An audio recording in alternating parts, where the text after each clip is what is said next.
Brought to you by KR Mangalam University.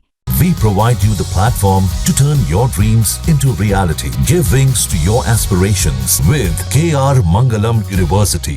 स्वागत है आपका। आप देख रहे हैं क्राइम तक। मैं हूं अश्विनी, मेरे साथ है प्रिवेश। हम बात करेंगे कि हाल ही में आपने देखा कि किस तरह से यूक्रेन ने रूस के अंदर घुसकर, लगभग आपको बता दें कि 2000 से भी ज़्यादा की किलोमीटर डिस्टेंस बताया जा रहा है, जहां पर ड्रोन से अटैक किया गया है।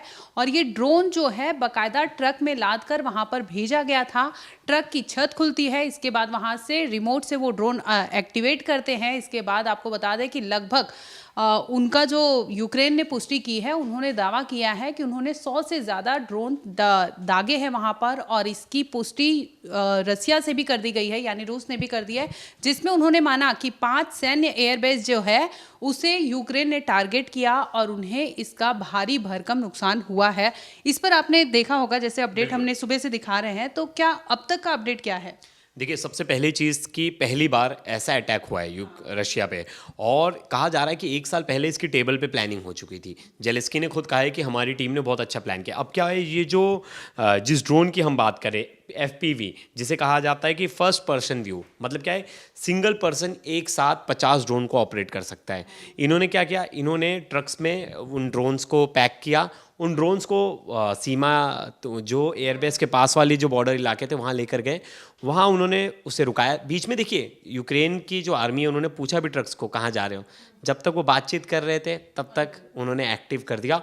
और आप सोचिए, जो उनके एयर डिफेंस सिस्टम है वो पूरी तरह से फेल हो गए, क्योंकि ड्रोन्स को पकड़ना ना थोड़ा मुश्किल काम होता है, क्योंकि आप ड्रोन्स की हाइट मेंटेन कर सकते हो, उसे ज़्यादा आपको ज़रूरत नहीं है ज़्यादा ऊंचाई पे उड़ाना। आप नीचे किया आपने उसको, फिर आपने उसको ऊपर उड़ा दिया, मतलब आपके हाथ में फुली कंट्रोल है, आप दूर कहीं बैठे हो। और किलोमीटर्स, कहा जा रहा है कि 2000 से ज़्यादा जो किलोमीटर्स है वो भी सफ़र तय किए।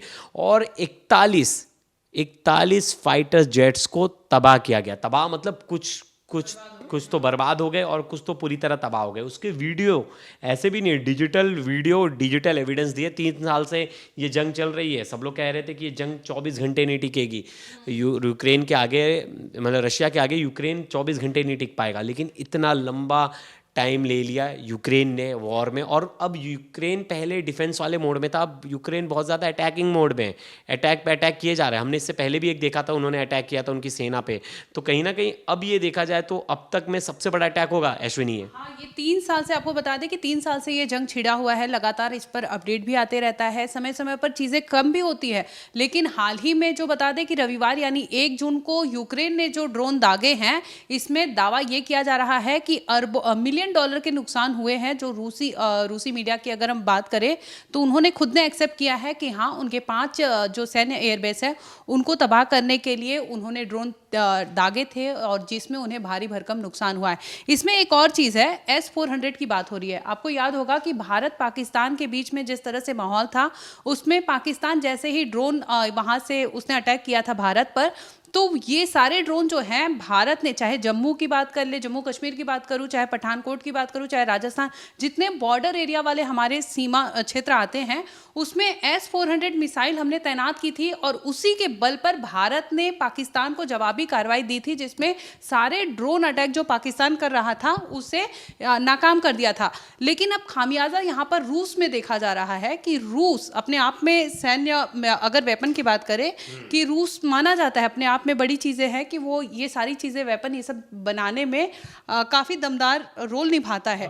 तो S-400 मिसाइल उन्हीं के पास है। और ऐसे में जिस तरह से उनके घर में घुसकर ट्रेलर पर सारी ड्रोन आते हैं, छत खुलता है और अटैक होता है, तो रूस कैसे इसमें नाकाम नहीं कर पाया? भारत वहाँ पर वही उनके S-400 मिसाइल का यूज़ करता है, और पाकिस्तान जिस तरह से करता है, सारे नाकाम कर दिए। उनके जो ना, आपको ना 2 चीज़ें देखनी पड़ेगी। जो हमारा एयरबेस है ना, वो ज़्यादा, वो बहुत ही कह सकते हैं कि पास नहीं है। और हमारे एयरबेस के बीच जो नेचुरल माउंटेन्स हैं, नेचुरल लैंडस्केप है, वो बहुत ज़्यादा है। ये सिटीज़ वाले इलाके, जो बेलिया एयरबेस है वो 4000 किलोमीटर दूर है यूक्रेन से। फिर जो ओलोनिया एयरबेस है वो 3000 किलोमीटर दूर है। इन्होंने क्या किया, इन्होंने चालाकी क्या की, जो बताया जा रहा है, जो रिपोर्ट्स हैं, इन्होंने पहले ड्रोन्स को लोअर हाइट में लेके गए।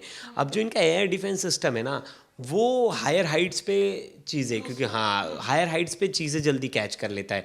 आपको पता होगा पाकिस्तान के भी पास एयर डिफेंस सिस्टम था, लेकिन हम उनके कराची तक पहुंच गए थे, वो जो जहाँ उनका स्टेडियम था वहाँ तक पहुंच गए थे। उनका हमने जो एयरबेस था, हाँ हमने उस एयरबेस को तबाह किया था, वहाँ भी हमने चोट पहुँचाई थी।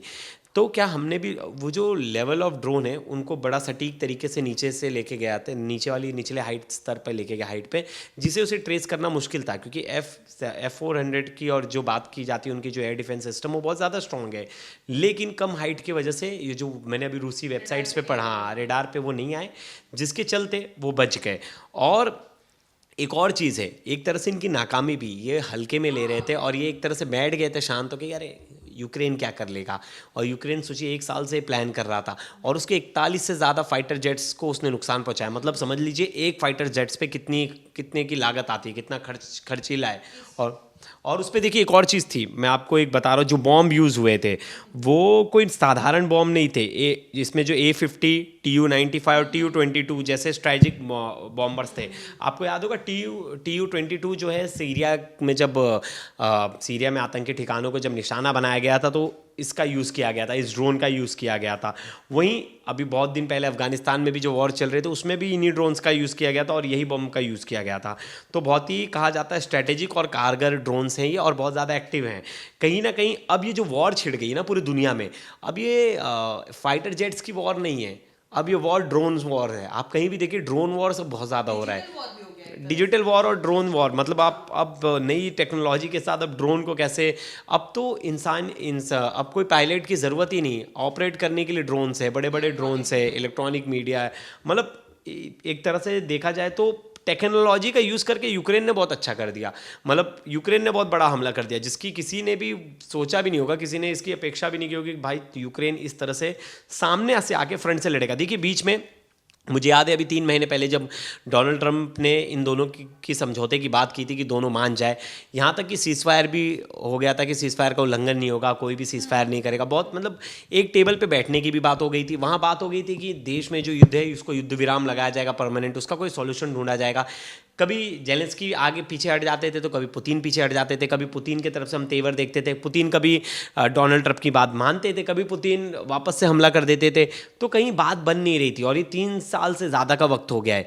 अब देखिए जो लोग कह रहे हैं, मैंने सोशल मीडिया पे पढ़ा कि यूक्रेन कहीं ना कहीं पुतिन को उकसा रहा है कि कोई वह ऐसा बड़ा कदम उठा ले जिसके बाद उसकी छवि पूरे विश्व में खराब हो जाए, जिसके बाद एक फ्रंट तैयार हो जाए यूक्रेन के साइड से जो कि रशिया पे हावी हो जाए। लेकिन रशिया के साइड से भी कहीं ना कहीं बैकफुट पे रशिया के साथ कोरिया है, नॉर्थ कोरिया, और बहुत ही खतरनाक देश है, हमें भी पता है उससे किसी चीज़ की परवाह नहीं है। और चाइना भी कहीं ना कहीं बैक सपोर्ट पे है। तो एक तरह से ब्रिटेन और बाकी कई जो देश हैं वो यूक्रेन को पूरी तरह से सपोर्ट कर रहे हैं। और कल ही मैंने ब्रिटेन की खबर पढ़ी, उन्होंने और 10 सबमरीन्स बना रही है जो एटॉमिक वेपन्स को कैरी करेगी और एटॉमिक वेपन्स को लेके जाएगी। इसकी क्या ज़रूरत हो रही है? गृह युद्ध वाली स्थिति तो, मतलब विश्व युद्ध वाली स्थिति तो नहीं है, लेकिन कहीं ना कहीं यूक्रेन ऐसे दाव चल रहा है कि मजबूरन जितने भी यूरोपियन कंट्रीज़ हैं उनको आना पड़ेगा। अब देखिए इससे तिलमिला गए, ये पुतिन तिलमिला गए, और अब देखना जो अटैक होगा मेरे हिसाब से वो पुतिन के तरफ से और रशिया की तरफ से बहुत बड़ा अटैक होगा, जिसकी यूक्रेन को ज़िंदगी भर मुझे लगता है खामियाजा भुगतना पड़ेगा।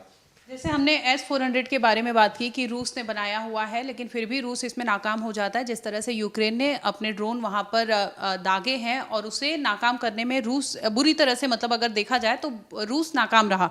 इसमें अब बात करते हैं जो नुकसान हुआ है। अगर रशिया की बात कर लूँ तो बता दें कि $2 बिलियन के नुकसान की खबर आ रही है। यानी अगर भारतीय रुपए की अगर बात करूँ मैं तो 17,000 करोड़ रुपए के नुकसान रूस को झेलना पड़ेगा। इसके साथ ही जो फाइटर जेट की बात आ रही है कि उनके 5 मेनली जो नाम सामने आए हैं, A50, TU-95, TU-22, तो ये बता दें कि सारे स्ट्रेटेजिक बॉम्बर्स है, यानी जो लड़ाकू विमान होते हैं। और इसके साथ ही उनका ये भी कहना है कि जो जासूसी के तौर पर विमान भेजे जाते थे और इक्विप्ड थे जो इनकी सारी चीज़ों से, तो इसमें A50 बड़ा नाम है। तो A50 अगर रूस के पास कुल 10 है, तो ऐसे में एक की कीमत अगर मैं बता दूं कोई $350 मिलियन है। यानी अगर भारत के रुपए की बात करें 3,000 करोड़ रुपए की कीमत है एक, और 10 उनके पास है और उनमें से टारगेट किया, यूक्रेन ने कहीं ना कहीं टारगेट किया, और यूक्रेन का ये कहना था कि इन्हीं सब का यूज करके वो यूक्रेन को तबाह कर रहा था। ऐसा टोटल उनके पास 50 थे, नहीं नहीं 10 थे, A50 A50 10 थे, और जिसमें से और कितने को टारगेट किया गया? उन्होंने एक दो को टारगेट किया है, जिसमें अगर एक दो को भी तबाह किया है तो उन्होंने बहुत ही बड़ा नंबर, के नंबर 17,000 करोड़ रुपए जा रहे हैं ना। बिल्कुल बिल्कुल बिल्कुल बिल्कुल, ये तो मतलब बहुत बड़ा नंबर से। और मुझे लगता है जो बाकी जो 40 जेट्स हैं वो जो है वो वो मतलब अलग अलग लेवल्स पे, लेकिन ये जो A50 है ये बहुत ही घातक एयरक्राफ्ट है इनका। और ऐसा कहा जाता है कि एक तरह से ये बॉम्बिंग जब करता है तो इसकी रफ्तार इतनी तेज़ है कि ये एक साथ 300 किलोमीटर का जो क्षेत्रफल है उसको, हाँ बहुत ही, हाँ मतलब बहुत ही कम सेकंड्स, बहुत कम मिनट्स में उस एरिया को पूरी तरह से डिस्ट्रॉय कर देता है। तो अब बहुत सिचुएशन क्रिटिकल हो गई है। अब इसके बाद रशिया का क्या रुख होगा ये देखने वाली बात होगी।